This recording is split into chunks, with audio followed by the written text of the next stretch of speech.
Narito ang mga ilang celebrity na nagpahayag ng kanilang damdamin sa pagpanaw ng superstar na si Nora Aunor. Si Tirso Cruz III ay nagbigay ng kanyang pahayag at sinabi niya sa Matthew 5:4, "Blessed are those who mourn, for they shall be comforted." Our heartfelt condolences to the family of Philippine cinema superstar Ms. Nora Aunor, praying for God's comfort to be upon all of you in these seasons of grief. Your contribution to the industry will always be remembered. Ibinahagi din ng Preview Magazine ang photo na napakaganda ni Superstar at narito nga ang kanilang naging caption. The world mourns the passing of Philippine superstar #Nora Aunor, a legend whose talents touch generations. Take a look back at the milestones that made her a cultural icon through the link in our bio. Nagbigay din ng kanyang pahayag at mensahe si Rita Avila habang ipinakita nito ang mga photo kasama si Ate Guy. Mula kay Rita, sinabi niyang, "We are losing the brightest shining stars lately. Miss Gloria Romero, Miss Pilita Corrales, and now Miss Nora Aunor. Our nights will shine brighter with you in the sky.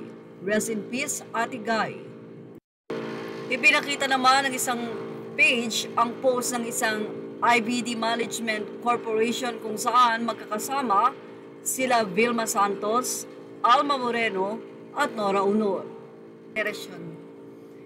Mula naman kay Charo Santos, walang himala, ang himala ay nasa puso ng tao, and in the heart of every Filipino there lives a deep love for one woman, the superstar Nora Aunor. Today, we say goodbye to a legend, but her voice, her brilliance, and her soul-stirring performances will echo forever. From the moment she stood on the Tawag ng Tanghalan stage, I was already a fan.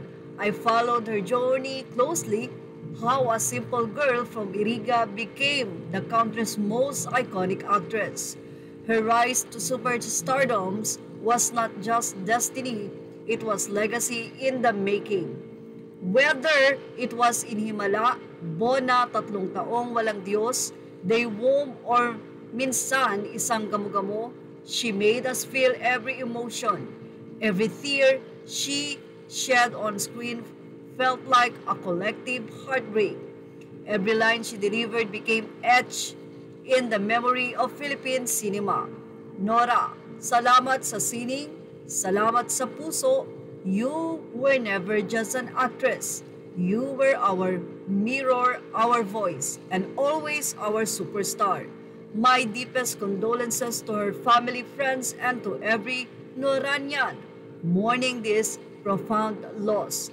May you find comfort in the legacy of love and greatness she leaves behind. Nagmamahal, Charo.